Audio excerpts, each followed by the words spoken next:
ucapkan selamat pagi Bapak Ibu Saudara sekalian. Shalom. Baik yang di rumah Tuhan maupun yang ada di rumah, Tuhan memberkati kita sekalian. Saudara, bagaimana kabarnya? Baik? Haleluya. Saudara, terlepas bagaimana kondisi kita hari ini baik maupun tidak baik, tapi kita percaya Tuhan kita baik. Amin.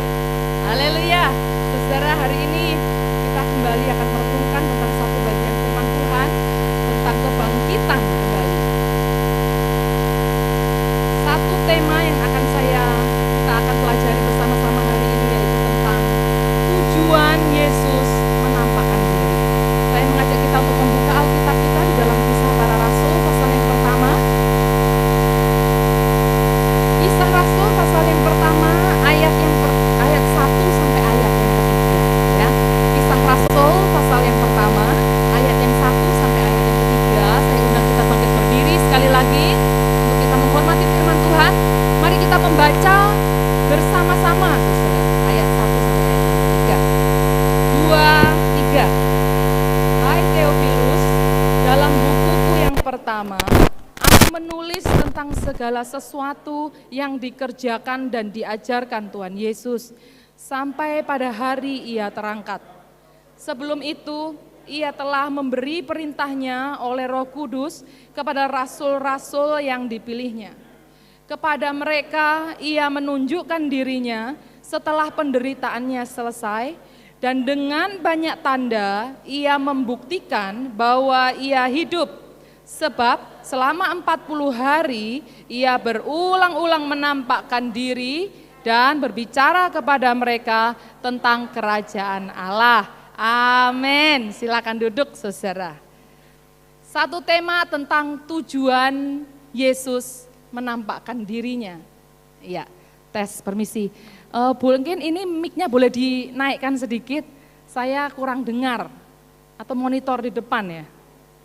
Iya, kurang kenceng. Tes, shalom, tes. Saudara jelas mendengar? Iya, ya, supaya saya juga jelas mendengarnya. Oke, saudara, berapa minggu ini kita sudah membahas tentang rentetan kisah firman Tuhan, nats-nats Alkitab tentang kebangkitan. Betul ya, tentang kebangkitan Yesus. Sekarang saya mau tanya, saudara, kita itu dari mana kita bisa tahu kalau Yesus sudah bangkit? Tahu dari mana? Tepatnya bagaimana murid-murid bisa tahu Yesus itu bangkit? Tahu dari mana? Loh, enggak tahu, saudara ya. Iya, saudara, bagaimana murid-murid bisa tahu kalau Yesus bangkit? Ya karena Yesus menampakkan dirinya. Ayat ketiga tadi kita baca, selama 40 hari Yesus berulang kali menampakkan dirinya kepada murid-muridnya. Nah sekarang pertanyaannya itu untuk apa? Ya enggak? Kenapa kok enggak dia tuh habis bangkit dari kubur, keluar dari kubur kan? Langsung aja dia pulang ke surga. Enak kan kayak begitu? Ngapain repot-repot nunjukin diri sama Maria Magdalena, sama perempuan-perempuan itu? Ya enggak? Belum lagi Tuhan Yesus masih harus menjumpai satu muridnya yang enggak percaya lagi. Siapa namanya? Thomas ya. Belum lagi Tuhan juga harus menunjukkan kepada 2 orang di Emmaus yang kapan hari kita pelajari dari Bapak Gembala. Sehingga 2 orang ini waktu ketemu Yesus hatinya berkobar-kobar. Loh ngapain Tuhan Yesus kok repot-repot nemuin gitu loh. Belum lagi kepada 11 murid, mereka ketakutan di atas loteng Yerusalem. Ya, karena akan dikejar sama prajurit Romawi kan, mau dibunuh kan. Yesus tiba-tiba muncul, ting gitu. Untuk apa? Belum lagi waktu Petrus sama Yohanes lagi nyebar jala, karena kan bingung, harus enggak ada, Yesus mati, biye. Terus Yesus tiba-tiba datang, ada lauk pauk, gitu kan. Belum lagi di dalam 1 Korintus, Tuhan Yesus menampakkan lebih dari 500 orang. Loh, pertanyaannya itu untuk apa? Tujuannya itu apa? Saudara, kita tuh kalau misalnya ada orang mau meninggal ya, lalu kan kasih pesan-pesan terakhir, biasanya pesannya itu yang penting ya enggak, yang misalnya, oh bapak mau meninggal ini, itu loh le, tolong ya, itu loh, di depan itu terase itu atapnya bocor, mbok tolong gitu ya, terus meninggal. Nah setelah bapak meninggal pasti apa yang pertama dilakukan? Benaknya atap ya toh, karena ini pesan terakhir bapak gitu kan kira-kira, pesan penting ini. Yesus sebelum pulang ke sorga, dia ngomong sesuatu nih. Dia nggak langsung pulang, karena ada pesan penting yang mau dia sampaikan kepada murid-murid. Nah apa itu? Itu yang akan kita lihat bersama-sama saudara ya. Tujuannya apa sih Tuhan itu menampakkan diri sama murid-muridnya? Nah ini akan kita lihat bersama-sama di dalam poin yang pertama. Yaitu untuk memberi perintah, memberitakan Injil. Saudara coba compare di Matius, Markus, Lukas, Yohanes, 4 Injil sama semua nadanya.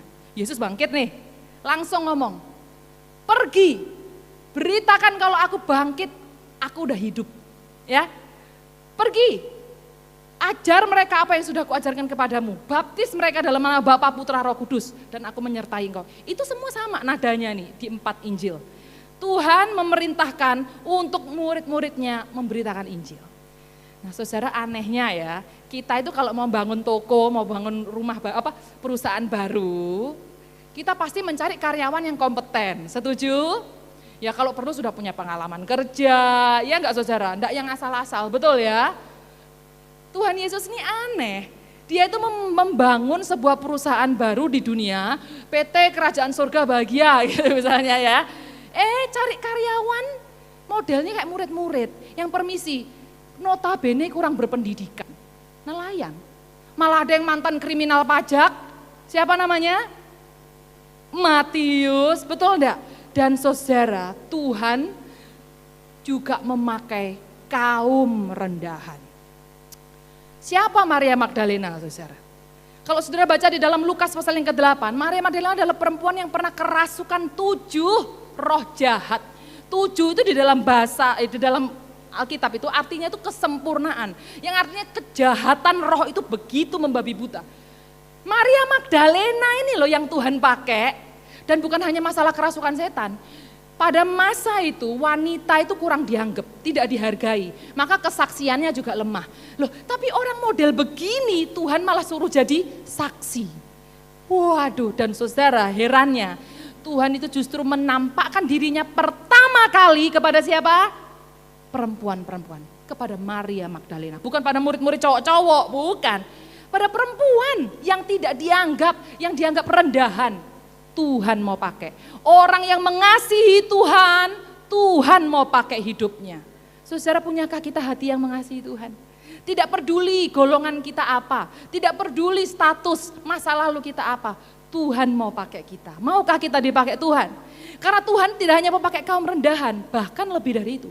Lebih buruk lagi, Tuhan pakai orang berdosa. Saudara ingat penjahat disalib Yesus? Bahkan para kaum teolog itu tuh mengatakan bahwa selama masa-masa Yesus disalib, Yesus mati, Yesus bangkit, itu sebenarnya ada penginjil pertama, itu siapa? Si ini, si penjahat ini loh justru penginjil pertama, bukan murid-murid. Pada waktu sama-sama disalib, dia ngomong, Yesus, kalau nanti engkau datang sebagai raja, ingat gue ya. Waduh, saudara saya tanya, itu sudah bangkit atau sudah mati atau belum? Belum, masih hidup, masih terkapar-kapar begini loh, karena kan dia salib, ya enggak? Ini sama-sama terkaparnya nih, tapi dia sudah punya iman bahwa dialah Mesias, Yesus Mesias, dan one day dia akan datang sebagai raja. Loh, saudara, penjahat ini ketika ngomong itu didengar loh sama prajurit Romawi di bawah. Itu didengar sama orang-orang Yahudi yang Yesus, denger loh. Tapi dia ngomong, inilah penginjil pertama orang berdosa. Saudara, hari ini siapa kita yang tidak berdosa? Betul tidak? Tapi orang berdosa yang mau mengasihi Tuhan, Tuhan mau pakai dia. Lihat orang berdosa ini mulutnya dipakai untuk bersaksi. Wow, saudara, Tuhan pun bisa memakai kita. Amin. Masalahnya begini loh, mungkin saudara juga mau berkata, ya Ruce ya, Alkitabnya, Injilnya ini saya yakin. Saya percaya ya sama Injilnya. Tapi yang membuat saya nggak yakin itu apa? Diri saya sendiri. Saya ini siapa? Saya nggak mampu, nggak sekolah loh saya ini. Terus nanti ngomong, percaya Yesus ya. Waduh, ya daripada pelketekten, wes saya kan malu, sungkan, wes enggak, wes. Atau mungkin ada yang berkata, saya ini siapa? Saya tuh enggak layak. Hidup aja masih belum bener, ngajak orang ke gereja. Ayo Cik ke gereja. Ya dicibir orang. Sudahlah, penginjilan tugasnya Pak Pendeta aja. Pak Majelis saja. Saya ini enggak mampu, saya enggak layak. Saudara, ini keliru. Kan ada kabar gembira untuk kita semua. Apa? Bahwa Allah memakai kita bukan karena kita layak, tapi karena Allah melayakkan kita. Amin. Tuhan pakai kita bukan karena kita mampu, tapi karena Tuhan memampukan kita sehingga kita mampu melayani Dia. Saudara, pertanyaannya hari ini, maukah kita punya hati yang mengasihi Dia? Itu yang Tuhan cari. Kalau Tuhan bisa pakai burung gagak, itu gigit roti loh sama daging. Bayangin burung melihara Elia supaya Elia bisa makan. Buset enggak tuh? Belum lagi Tuhan pakai keledainya Bileam. Ingat ceritanya? Bileam ini kan tukang dukun toh. Mau mentulahi Israel. Lalu keledainya ini ngamuk di tengah jalan. Dipukul 3 kali sama Bileam. Hei keledai, kamu tuh maju sana. Tiba-tiba keledainya ngomong, hei Bileam, kamu ini loh, aku ini selama ini ikut sama kamu, pernah enggak aku enggak nurut sama kamu? Ya toh? Tapi kalau kali ini aku enggak nurut, itu karena ada malaikat Allah di depan sedang menghunus pedangnya. Karena kita enggak boleh datang ke bangsa Israel, kamu enggak boleh ngutuki orang Israel. Dia membela bangsa Israel. Wih, keledai bisa ngomong. Saudara ingat kisahnya Yunus? Ikan besar, makan. Itu mana Yunus Yani? Ya, makan. Sudah 3 hari, enggak enak toh, muntahin ya. Nurut enggak ikannya? Nurut. Kalau Tuhan bisa pakai binatang, bisa pakai burung-burung, pohon-pohon bertepuk tangan, Tuhan juga bisa pakai saya. Amin, saudara. Pertanyaannya, maukah kita dipakai Tuhan? Saudara, mulut yang bersaksi, hidup seperti Alkitab yang terbuka. Supaya apa? Nama Tuhan dipermuliakan. Banyak orang percaya kepada Tuhan melalui hidup kita. Saudara rindu banyak orang percaya kepada Tuhan? Ini pesan Tuhan yang pertama buat kita, yaitu pergi memberitakan Injil. Pergi bersaksi kebaikannya Tuhan. Ini yang pertama saudara. Yang kedua, apa tujuan Tuhan menampakkan dirinya kepada murid-murid, kepada kita? Tujuannya ialah untuk menguatkan iman murid-murid. Saudara ingat ya, murid-murid itu, 11 murid, itu kan Yesus sudah mati itu, dikubur, ya enggak? Ini murid-murid itu ketakutan loh. Ketakutan kenapa? Dikejar prajurit Romawi, makanya waktu Yesus ditangkap kan langsung. Banyak sekali orang Kristen itu tipe Thomas, ya, terlalu logis. Aku kalau enggak lihat, aku enggak mau percaya. Mana buktinya? Baru aku mau percaya. Saudara, sesungguhnya brainnya, otaknya itulah Tuhannya. Dia enggak pernah percaya Tuhan. Hati-hati ya, kita harus kritis, tetapi kita harus tetap tunduk kepada firman Tuhan. Thomas ragu karena enggak lihat, makanya saudara kalau persekutuan, ibadah, usahakan pasti datang, amin. Enggak datang enggak kuat saudara, enggak datang iman jadi ragu kayak Thomas ya. Tapi ketika Tuhan Yesus datang, nih loh mas, langsung ya Tuhan, dia percaya. Saudara ingat Maria Magdalena, dia tuh nangis waktu lihat kuburnya kok kosong. Terus ditanya, Bu, kenapa kamu kok nangis? Tuhan, kalau engkau tahu ini mayatnya Tuhan Yesusku dicuri orang. Gitu kan. Loh, langsung ini berkata, Maria langsung ngeh, oh itu aksennya, cara Yesus waktu itu manggil aku tuh aksennya kayak gitu tuh, Maria. Rabuni, langsung dia respon, langsung dia kenal, Rabuni yang artinya guru. Langsung dia jadi semangat dan menyala-nyala dan dia memberitakan kepada murid-murid yang laki-laki. Saudara, kita ingat Petrus, Yohanes, Yakobus itu akhirnya stres toh, nggak punya harapan lagi. Akhirnya mereka ya wes lah, Yesus wes mati, Yesus nyebar jala, ikut enggak? Yus melok aku mas, melok, yo nyebar jala lagi. Lalu Tuhan Yesus menampakkan diri dan bertanya, adakah lauk pauk. Ketika mereka melihat perahu mereka itu hampir tenggelam, langsung mereka sadar, itu Tuhan. Dan mereka jadi kuat kembali. Dan saudara ingat kisah Simon di dalam Yohanes pasal 21, Simon Petrus. Tuhan tanya, apakah engkau mengasihi? Simon tuh sampai nangis, saudara. Kenapa dia nangis? Karena dia rasa bersalah. Pernah nyangkal Tuhan 3 kali. Tapi Tuhan ngomong, aku kasih kamu second change. Aku kasih kamu kesempatan kedua. Mau enggak? Terus, Simon Petrus. Saudara, ketika Allah hadir, Tuhan memberi kekuatan. Amin, saudara. Sebab itu hari ini jikalau kita menghadapi susah, menghadapi lesu, putus asa, mintalah Tuhan, hadirlah dalam hidupku. Penuhi aku, tanpa engkau aku tidak bisa berbuat apa-apa Tuhan. Itu kata Yohanes 15. Saudara, Tuhan hadir untuk menguatkan umatnya. Nah mungkin saudara di sini tanya, ya wajar Uce, murid-murid kuat. Masalah mereka memang nyata, real. Mereka tuh dengan mata kepala sendiri itu melihat Yesus tergantung, mati, dikubur, sudah. Terus mereka masih dikejar-kejar Romawi, mereka miskin, mereka mau dibunuh dan lain sebagainya. Kayak mereka itu penderitaannya nyata loh. Loh, tapi kan Yesusnya juga nyata. Masuk akal dong. Yesusnya juga datang dengan jelas. Shalom, ngomong gitu kok nunjukin. Yesusnya juga nyata. Iya penderitaannya nyata. Tapi Yesusnya juga nyata. Ya wajar kalau kuat. Lah saya ini penderitaanku nyata. Yesusnya mana? Enggak bisa dipegang, mana? Enggak ada gitu. Kayak enggak nampak. Malah yang nampak itu masalah saya loh. Saya ini lapar, perlu makan. Saya ini enggak punya uang loh.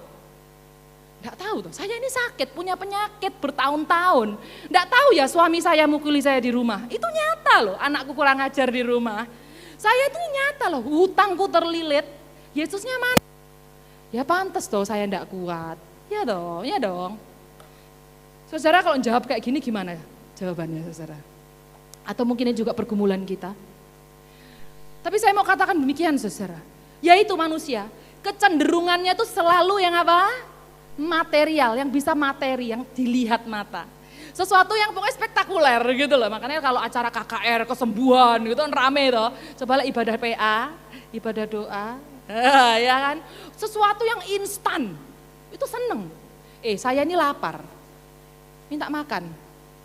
Sekarang ya. Saya ini enggak punya uang loh. Saya butuh uang. Now, langsung ya. Saya sakit, minta sembuh sekarang.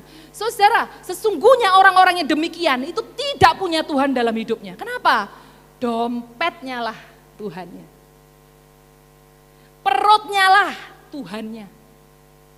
Ya, mereka nggak pernah sungguh-sungguh mau cari Tuhan, apalagi mengizinkan Tuhan berkarya, apalagi dia berserah, omong kosong, tidak. Mereka tidak pernah sungguh-sungguh Tuhan izinkan Tuhan masuk dalam dirinya, tidak. Mereka tidak mau berserah kepada Tuhan, dan pantas orang demikian tidak akan kuat. Sehingga ini jawabannya saudara, bagaimana kita bisa kuat menghadapi masalah-masalah, yaitu izinkan Tuhan menampakkan dirinya kepada kita. Ya, melalui apa? Alkitab ya, Alkitab ini nyata, bukunya Tuhan, bukan cerita dongeng isapan jempol. Ini adalah mujizat yang nyata Tuhan kerjakan untuk orang-orang masa dulu dan hari ini. Amin saudara. Sebab itu mari saudara, Tuhan itu menampakkan dirinya melalui khotbah-khotbah yang disampaikan ini loh. Ya, melalui doa, melalui pujian, mazmur. Saya mau cerita sedikit saudara. Saya waktu di seminari di saat ya, itu adalah pagi terakhir sabun saya habis. Ya, sabun batangan Nuvo warna merah. Ya, saya nggak lagi promosi ya. Itu sabun saya karena saya pilih Nuvo karena murah. Lah itu pagi terakhir habis, terus karek sak gini, wis tak blonyoi habis. Saya masuk kamar dong, wis ya entek Tuhan. Temen saya, roommate saya itu nyanyi, gini. Bapa surgawi ya gitu, karena memang suaranya agak sumbang. Yus kak tak rungokno ae lah wis. Ajarku mengerti gitu lah kira-kira. Betapa dalamnya kasih-Mu semua yang terjadi di dalam hidupku. Terus ajarku menyadari Kau selalu. Oh tak denger no. Oh iya yo no Bapa surgawi. Wis toh saudara, wis lah. Saudara itu ceritanya, itu 2 atau 3 hari setelah saya ulang tahun. Nah kalau akhir Desember, di saat itu selalu ada yang namanya saat youth camp anak-anak muda itu loh. Jadi semua mahasiswa itu pasti repot ngurusi panitia. Wis pasti ndak ada yang eling ulang tahunku saudara, wis ngenes pokoknya. Karena papa mama yo repot ngurusi Natal di sini, konco-koncoku yo nenek sing inget, yo wis pokoknya ngenes pokoknya ulang tahun akhir tahun ya. Nah itulah saya. Terus ya wis lah namanya repot teman-teman ya enggak apa-apa. Di kampus itu mahasiswa tuh punya loker masing-masing. Saya itu ya rodok pede, ya beriman, ya nekat, ya berharap aja. Siapa tahu ada yang ngado gitu loh kan ya, orang tuh kan seneng tolak dikado, ya tuh masih cilik-cilik. Bener, waktu saya buka loker saya, ada kado di dalamnya. Waduh, sopo iki Tuhan kok ya anak-anak teman-teman repot tapi kok bisa inget aku, wah gitu tok wis seneng loh. Waktu saya buka, saudara mau tahu apa isinya? Sabun, mereknya, warnanya. Itu yang Tuhan kerjakan buat saya. Saudara Tuhan pelihara saya, sampai sabun Tuhan sediakan. Loh saudara saya yakin itu sudah ada di loker mungkin 2 hari yang lalu, cuman kan saya baru buka gitu. Jadi Tuhan itu sudah sediakan bahkan sebelum saya minta, Tuhan sudah tahu kebutuhan saya, amin. Tuhan tuh mengkuatkan saya, Tuhan ingatkan melalui pujian yang tadi pagi itu saya dengar tuh.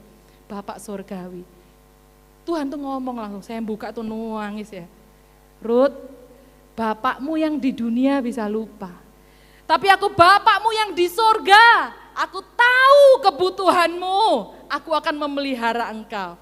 Wah saudara, Tuhan itu hadir melalui pujian. Saya amenkan pujian itu.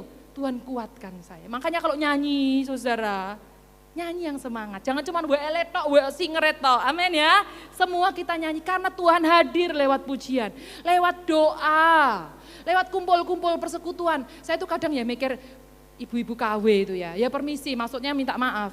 Mungkin ya renungannya biasa-biasa aja secara kualitas. Tapi apa ya yang membuat saya itu seneng, buat saya kuat.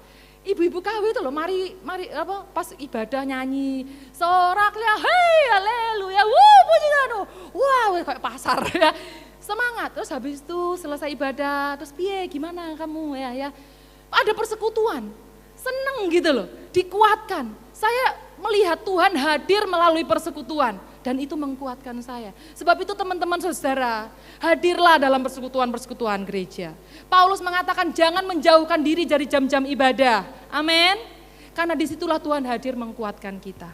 Saudara, berita firman Tuhan itu memberi kita pengharapan menjalani hidup di dunia. Sebab itu cintai firman, cintai ibadah. Itu yang kedua, tujuan Tuhan menampakkan dirinya. Nah yang ketiga, apa ya? Kenapa kok Tuhan itu harus menampakkan diri sama murid-murid kepada kita? Karena Tuhan mau memberi janji akan mencurahkan Roh Kudus kepada murid-murid pada waktu itu. Tuhan akan mencurahkan Roh Kudus. Nah, saudara, di poin ini agak sedikit berat. Saya mohon perhatian saudara-saudara sekalian ya. Saudara, saya mau tanya. Kenapa kok harus Roh Kudus yang diberikan? Tuhan ini pun enggak tahu toh hidup di dunia ini susah dan butuh duit. Ya enggak? Tuhan kenapa sih kok enggak kasihnya itu modal uang gitu loh. Ya memang Tuhan uang itu enggak dibawa mati. Tapi hidup tanpa uang setengah mati. Lah kenapa Tuhan tuh kok enggak kasih modal uang gitu loh. Setidaknya kan bisa buat modal bangun sinagog rumah Tuhan. Ya toh bisa kasih untuk janda-janda miskin kan enak. Betul loh. Ya enggak? Kenapa kok bukan itu? Ya wes lah, kenapa Tuhan tidak jadikan nabi-nabi atau malaikat gitu loh setidaknya. Loh kenapa harus Roh Kudus, pribadi Allah yang ketiga, kenapa? Nah untuk menjawab ini, saya mau tanya lagi. Saudara ingatkah hukum utama di dalam kitab suci ialah? Nah apa itu? Kasihilah Tuhan Allahmu dan kasihilah Betul. Sekarang saya mau tanya, saudara. Mungkinkah kita mengasihi Allah? Mungkin? Mungkinkah kita mengasihi Tuhan? Jawabannya mustahil. Kita itu terlalu brengsek, saudara, untuk membuat Tuhan senang, menyenangkan. Itu sebenarnya omong kosong. Kita itu terlalu berdosa, terlalu busuk untuk membuat Tuhan tersenyum. Itu sudah tidak mungkin. Tidak mungkin. Nah, disitulah peran Roh Kudus menolong kita untuk kita bisa menyenangkan Tuhan. Apa perannya? Menolong kita. Menolong kita tuh membuat kita tuh yang kita nggak pengen, jadi pengen. Ya saudara, kita tuh nggak pengen melayani. Ya sudahlah singer aja. Nanti kamu bantu ini ya Asher. Sudah singer cukuplah, yang lain aja, yang lain saya singer aja cukup. Kita tuh nggak pengen loh melayani, repot. Kita tuh nggak pengen loh memberi saudara. Aku kurang kok memberi. Kita itu tidak mau loh mengampuni. Saya tuh pengennya bales. Loh, bukannya saya tidak bisa balas, saya bisa loh balas dendam. Saya tuh pengennya benci, bales kamu. Itu pengennya saya. Saya tuh tidak pengen, mengasihi itu tidak pengen. Nah tapi Roh Kudus, itulah fungsi Roh Kudus dalam diri kita. Dia membuat kita pengen melakukan itu semua tadi.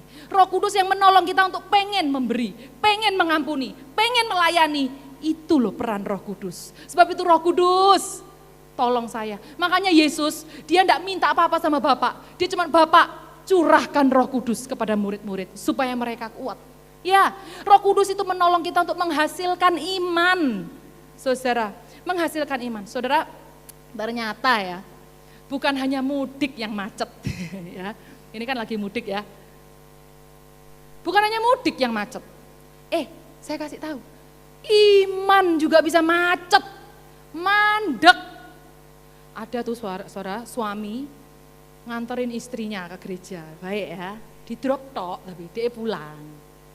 Drop pulang, 8 tahun begitu. Wah, suatu hari dia ngomong, Mam, aku besok minggu melok ibadah ya, melok ya.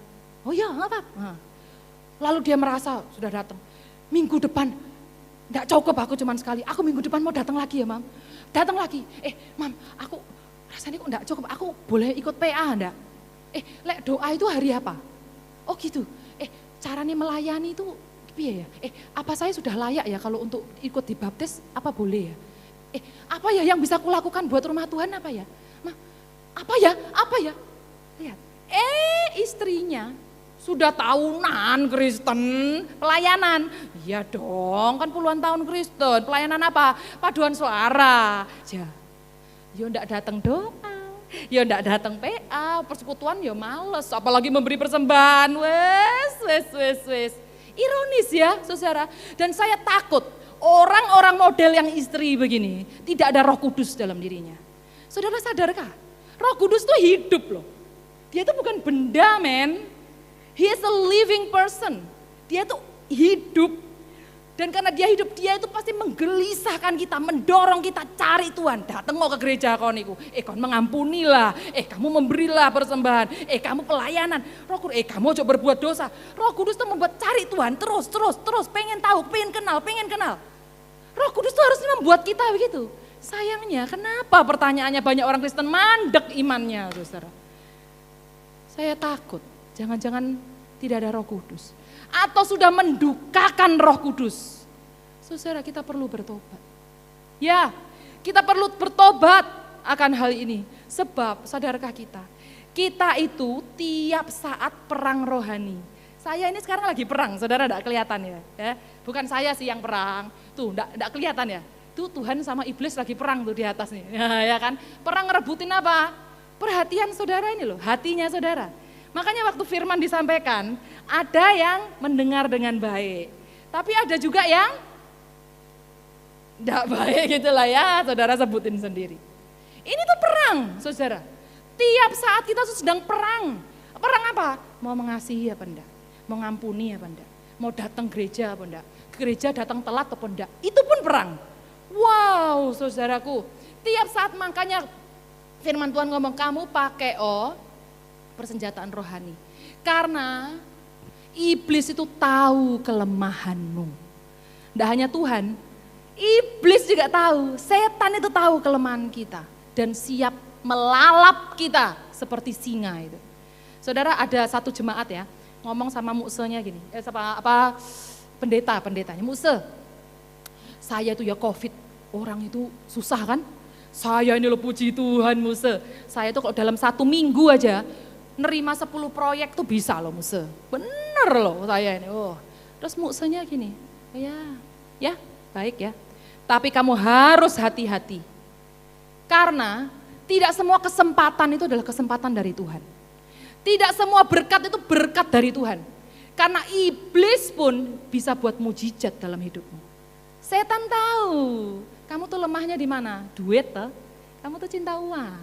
Tak kasih proyek ya, ayo mbok tambah toh. Tak kasih proyek ya, tambah proyek, tambah kerjaan berarti tambah sibuk. Betul dong, kalau tambah sibuk berarti tambah enggak ke, iya itu otomatis. Betul enggak? Logiknya begitu. Kan suka duit toh, aku tahu kelemahanmu. Oh ya hari ini kamu enggak jatuh, tak tunggu waktu yang baik, kon besok jatuh. Ya, setan tahu kelemahan kita, saudara. Dan kita tiap saat itu bisa jatuh. Sebab itu tanpa Roh Kudus pasti kolaps. Imanmu pasti jatuh, pasti tanpa Roh Kudus. Sebab itu saudara, hari ini kita tuh datang. Semua yang tua, muda, setengah-setengah usianya, semua datang punya kelemahan. Ada yang lemah dalam hal seksual. Jangan pikir kalau sudah menikah, enggak akan nonton porno. Bisa loh nonton video porno, ini di samping ada suaminya lagi tidur. Mbok ya kalau mau ya kan sama suaminya gitu aja loh. Tapi ya enggak, karena kedagingan seksualnya itu tinggi. Enggak cukup ambil suaminya itu enggak cukup, aku mau sama orang lain nonton. Wih gila ya. Ada orang itu yang kelemahannya apa? Uang, kesombongan, iri, benci, apa dan lain sebagainya. Setan tahu dan dia siap untuk membuat kita jatuh. Saudara, sebab itu siapa yang bisa menolong kita? Satu-satunya yang bisa tolong hanya Roh Kudus. Dia yang menolong kita untuk menghasilkan iman, untuk kita tobat, untuk kita cari Tuhan, Roh Kudus. Roh Kudus juga menolong kita, ngajarin kita berdoa. Saudara coba buka Mazmur 131. Mazmur 131. Itu adalah doanya Daud. Daud itu tahu kelemahannya. Apa kelemahan Daud? Bukan seks loh, bukan. Kelemahannya itu apa? Sombong. Dia tuh pingin semua tuh kekuasaan buat dia. Tinggi gitu loh, pengen disanjung. Makanya di dalam Mazmur 131, Roh Kudus dalam dirinya tuh ngomong, ngajari dia nulis gitu, 131. Tuhan, aku tuh gak pengen yang tinggi-tinggi. Tuhan, aku tuh gak pengen yang besar, yang luas. Enggak, aku gak pengen yang tinggi-tinggi, gak mau disanjung. Sesungguhnya aku tuh cuman pengen seperti seorang bayi yang disapih ibunya. Lemah tak berdaya dekat ibunya. Demikianlah aku ingin dekat dengan engkau. Indah sekali ya. Daud itu tahu kelemahan dia itu sombong, pengen yang tinggi-tinggi. Roh Kudus ajarin dia, gak, kamu ngomongin sebaliknya, bahwa sesungguhnya kamu rindu Tuhan. Roh Kudus itu mengajari kita berinteraksi dengan Tuhan, saudara. Seluruh Alkitab ini sebenarnya cerita tentang apa? Anak-anak Tuhan tuh yang brengsek, yang bergumul dengan dosa, dengan kelemahannya, tapi Roh Kudus tolong dia. Saudaraku, kita itu perlu spiritual armor, gitu loh ya, perlengkapan senjata rohani. Apa aja sih isinya ya? Ada yang ingat? Matan, ya enggak? Ada apa ini? Pedang roh, betul ya. Ada juga yang apa? Kasut ini penginjilan. Ada juga ini, baju zirah keadilan. Saudara, ingat di dalam Matius pasal ke-20, itu ilustrasi loh, saudara, bagus banget. Ada pengusaha yang aneh tuh, ya.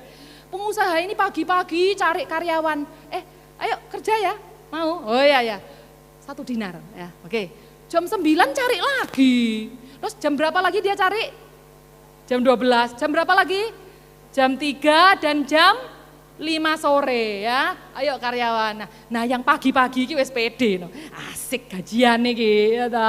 Dan dia udah pede, pasti aku gajinya lebih gede dong daripada yang jam 5 sore, bener nggak? Tapi Alkitab catat apa? Mereka semua digaji berapa?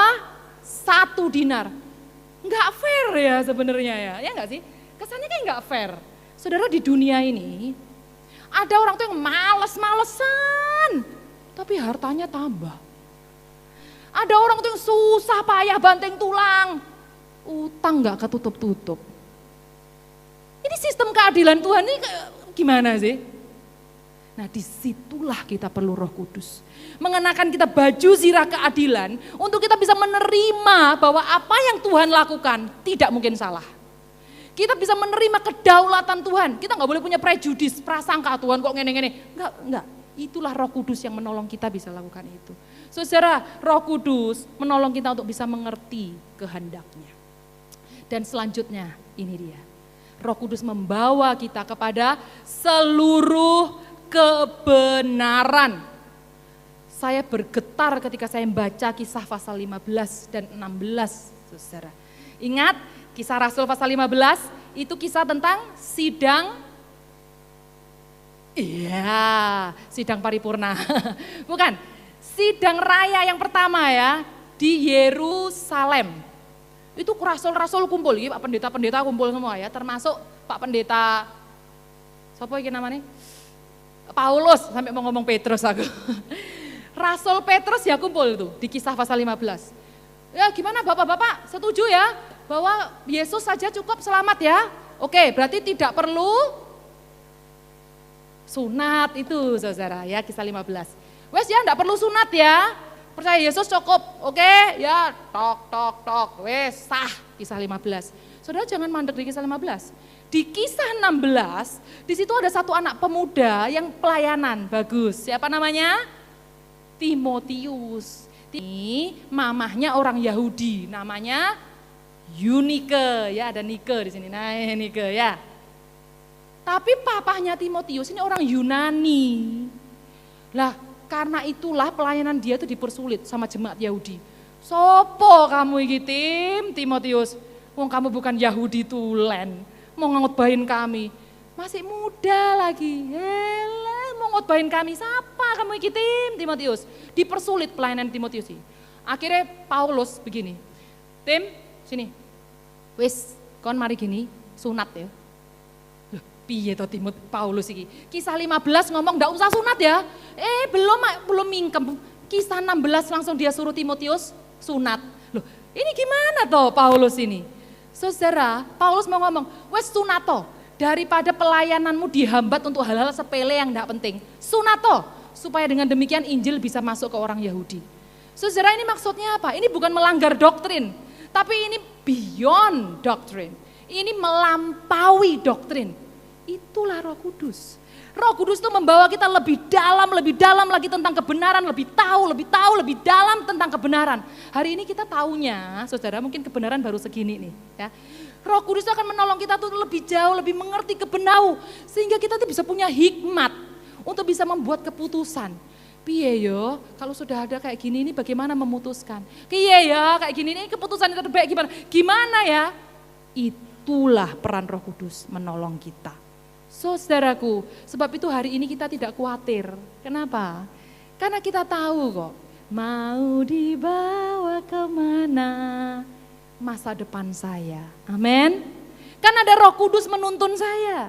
Dan kita tidak khawatir, karena kita tahu masa depan gereja ini ada di dalam tangan Roh Kudus. Sebab itu tanyai dia, pegang Roh Kudus, bukan yang lain, bukan harta, bukan kepandaian, bukan pengalaman. Pegang pribadi Allah yang ketiga, yaitu Roh Kudus. Karena dari sanalah Roh Kudus akan memberi kita kekuatan. Saudaraku, dan kita bersyukur ya hari ini bahwa Tuhan tidak meninggalkan kita.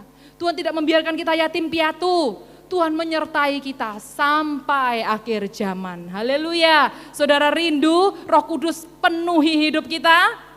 Amin. Roh Kudus itulah yang akan memberi kita kuasa memberitakan Injil. Roh Kudus yang memberi kita kekuatan menghadapi hidup yang susah. Roh Kudus yang Tuhan berikan kepada kita. Haleluya. Kiranya firman ini menguatkan setiap kita. Saya mengajak kita untuk menyanyikan pujian. Roh Kudus, Kau hadir di sini. Saya mengundang pelayan-pelayan Tuhan.